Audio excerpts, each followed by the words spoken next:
time I'll get it right, but for now I'll stay right here where I belong. You have an amazing opportunity, young generation, to rise above and be proud of the choices you're making and get out of a codependent culture and be responsible for you and work harder in your life than anyone else ever will. What do you want? What do you want out of your life? Where do you want to go? If no one else will fight, I'll be the one. I'll be the one to step into their world. I'll be the one to walk with them. And I mean it more than you'll ever know. Some people will ghost you. Well, then maybe they're not real friends. At some point in time in your life, you are going to have to come face to face with yourself.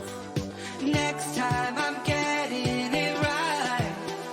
Will you believe me if I say this is the last time? And then she points at me and she goes, there's greatness inside of you.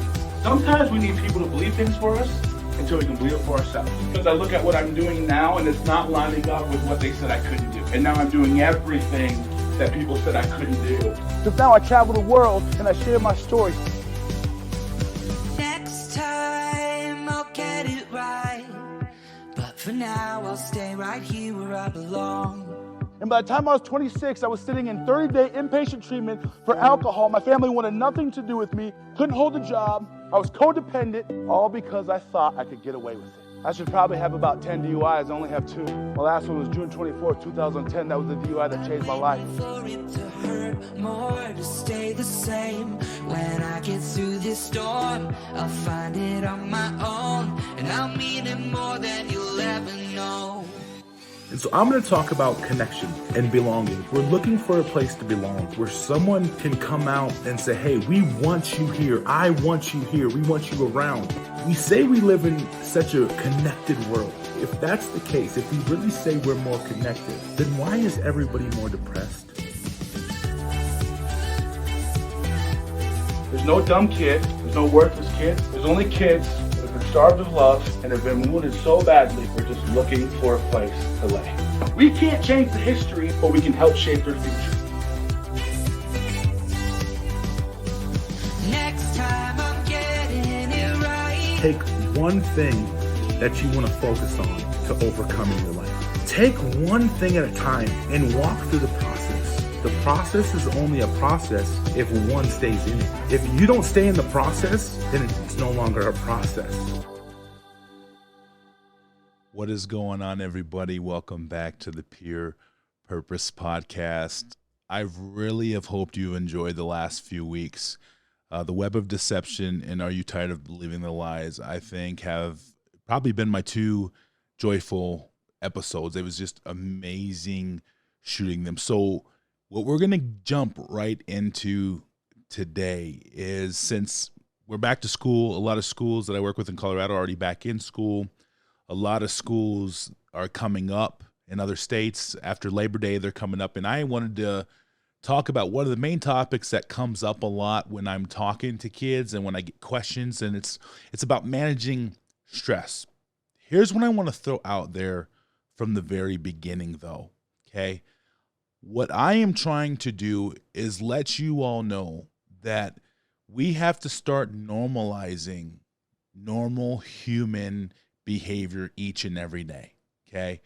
What does that mean? That means we have emotions, so we have to learn how to deal with them, how to work through them, how to process them, right?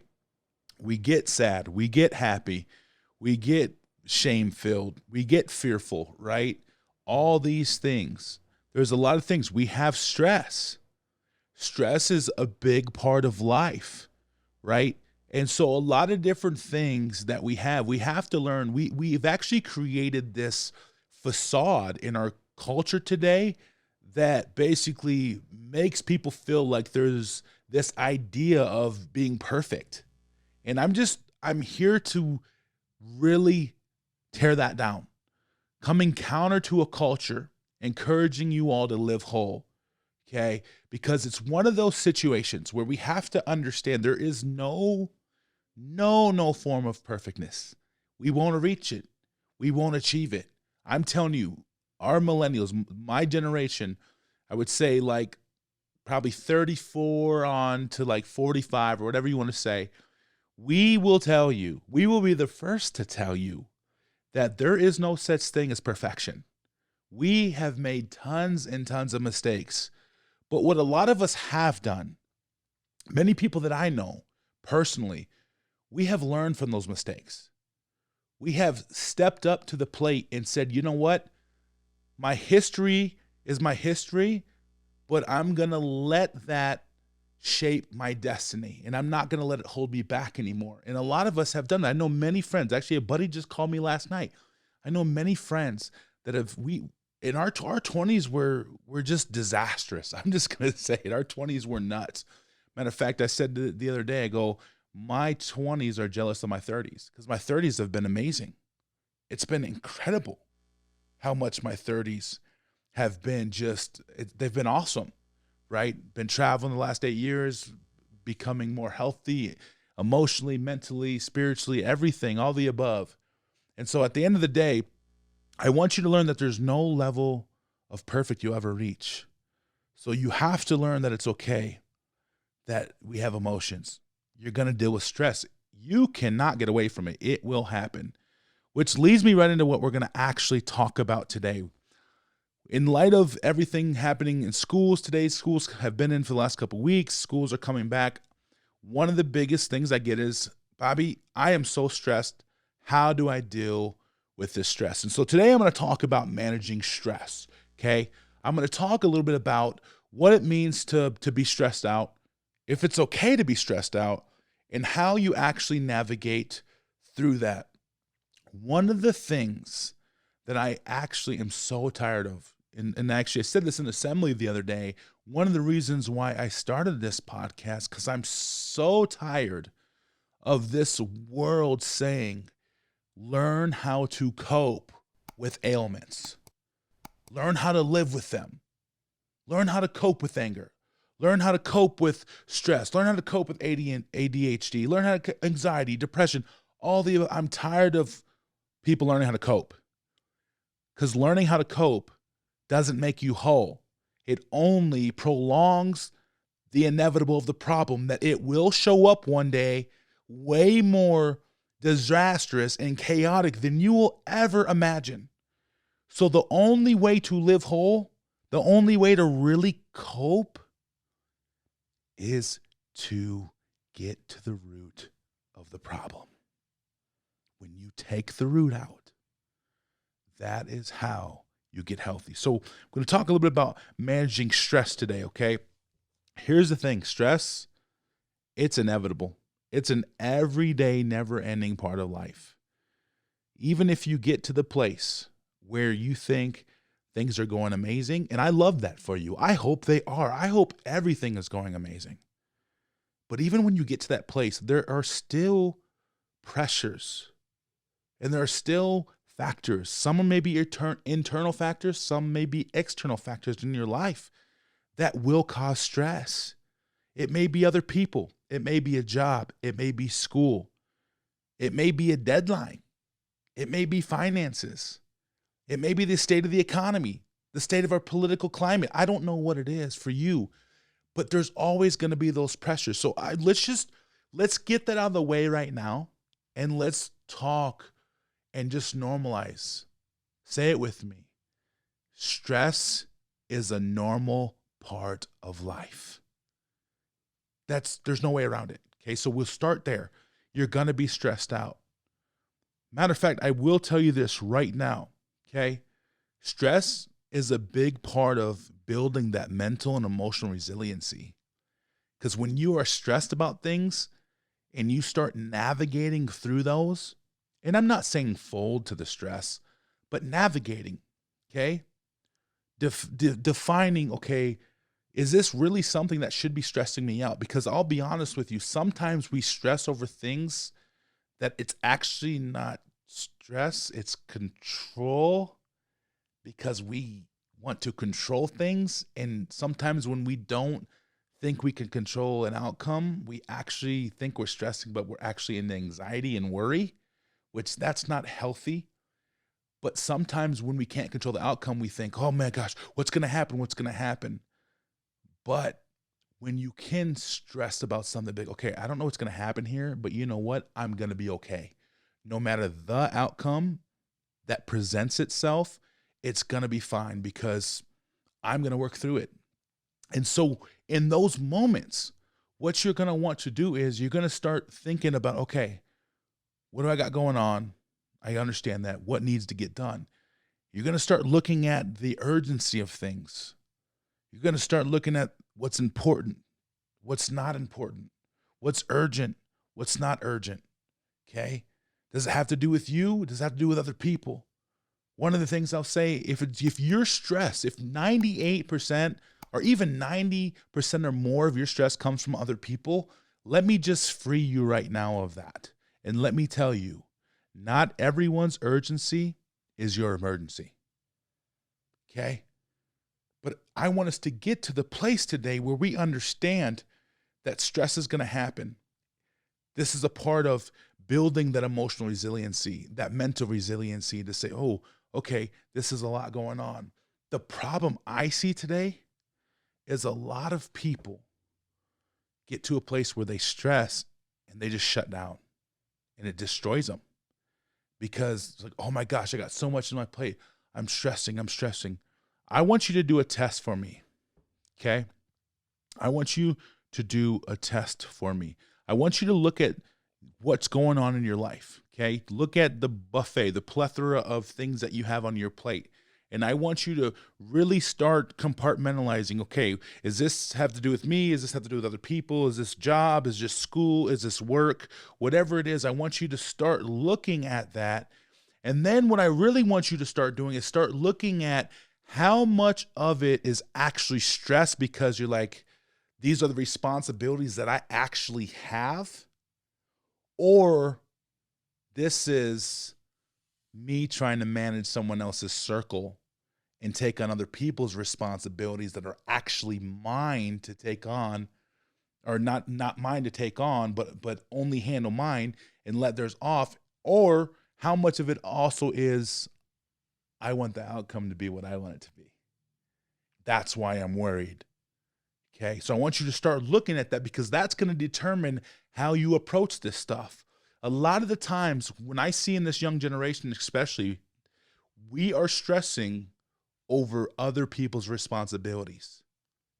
And we have to get out of that mode because you are only responsible for your responsibilities. You're responsible for you, your wants, your needs, your desires, your beliefs, your values, the things that you have to do for your responsibilities as far as getting your work done, as far as showing up to the extracurricular activity that you have, showing up to class on time, even picking the best friends. That's on you. That's in your circle. If your circle is being managed by friends, it might be time to start picking new friends. Okay? I'm just throwing that out there as a disclaimer. It might be time to start picking new friends. Okay? Here's what I want to talk to you about stress today, though.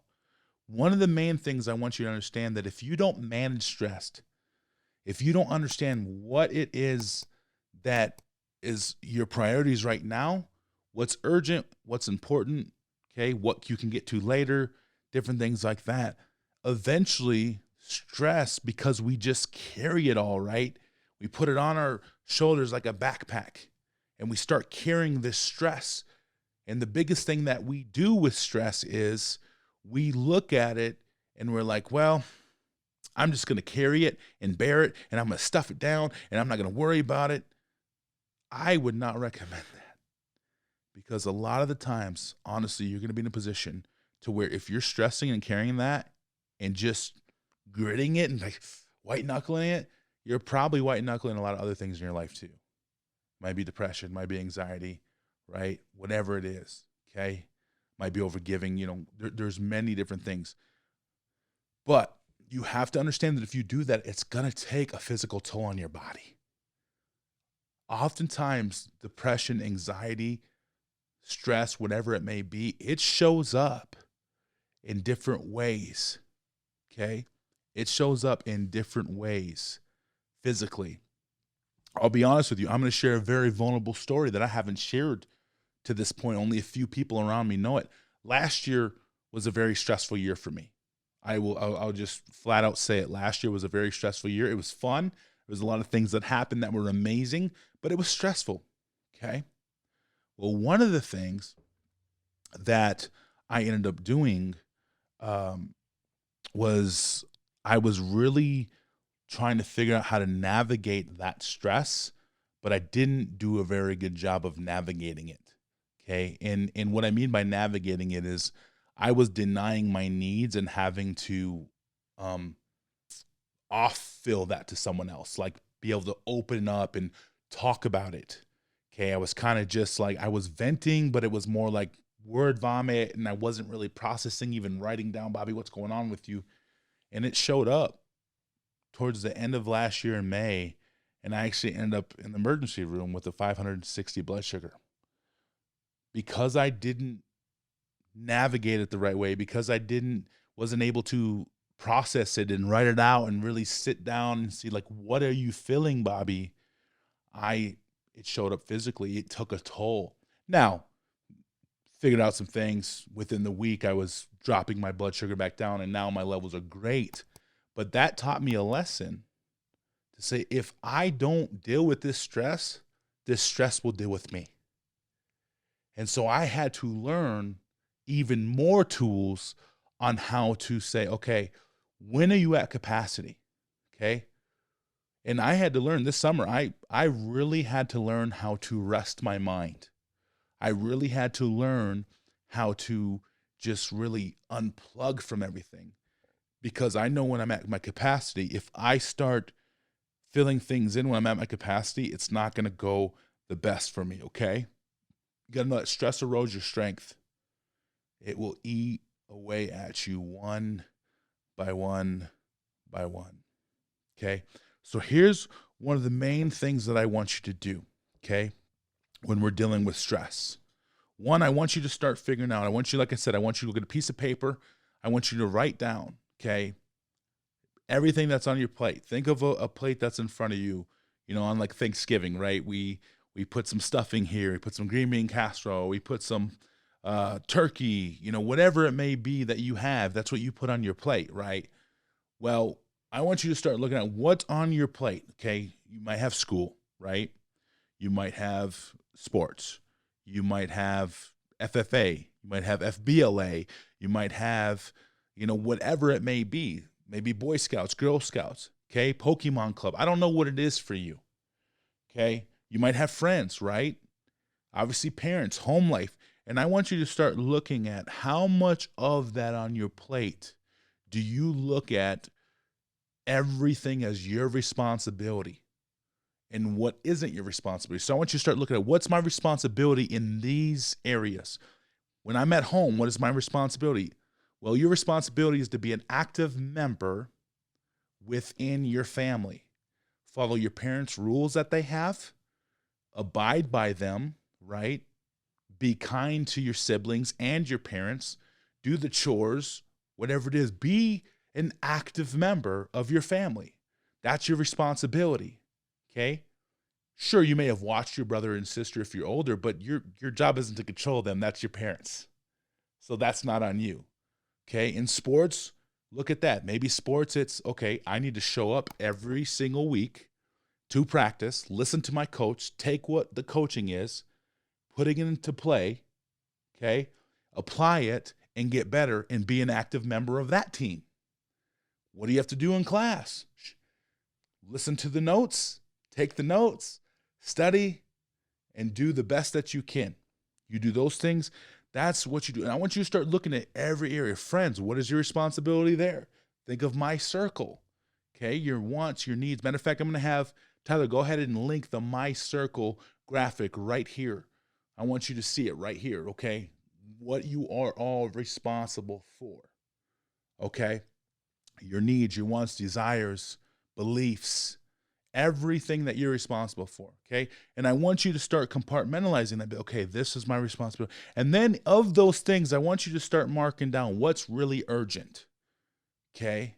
What is urgent for you? What do I have to get done right now? Maybe that's homework. Maybe that's practice, whatever it may be, okay? but I want you to start writing that stuff out, okay? And then I want you to start talking to a person. This is how you start managing your stress.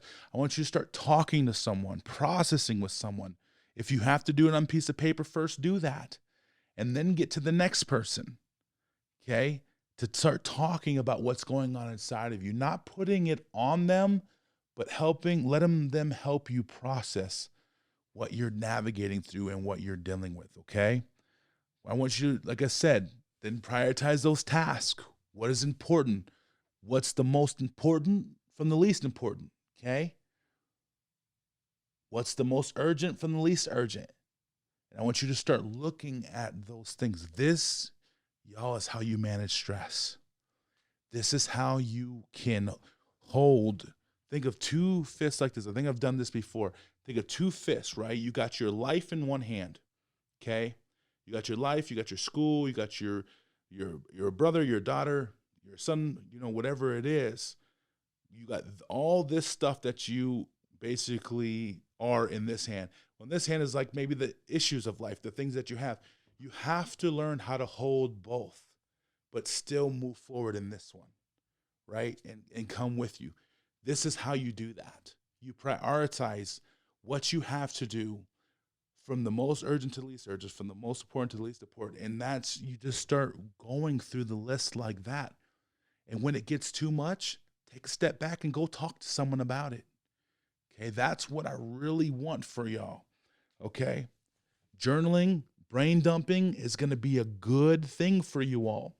I know some don't like writing. You'd rather scroll. But let me just tell you, scrolling in the times when your mind is very foggy is only going to add to the more stress. It's not going to help you, okay? So I want us to understand that today. One, it's okay to be stressed. It's part of life, y'all. You're never going to be perfect. Let's get rid of that facade today. You're not going to be perfect. It's not going to happen, but you don't have to be.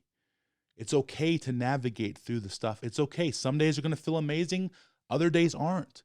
Some days you're going to feel like, I've said this before, you're going to feel like you're on top of the world. The other days you're going to feel like you're the lowest of low.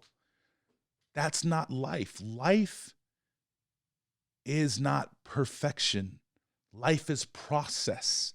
Life is filled with pain. Life is filled with joy. Life is filled with friends and fun and laughter and crying and sadness. That's part of it. That's how we grow as a person. Okay, so this is how you manage your stress. I love you all. I am so with you. There's so much gold inside of you that's going to help you walk out the greatness that you are going to embark on into your destiny.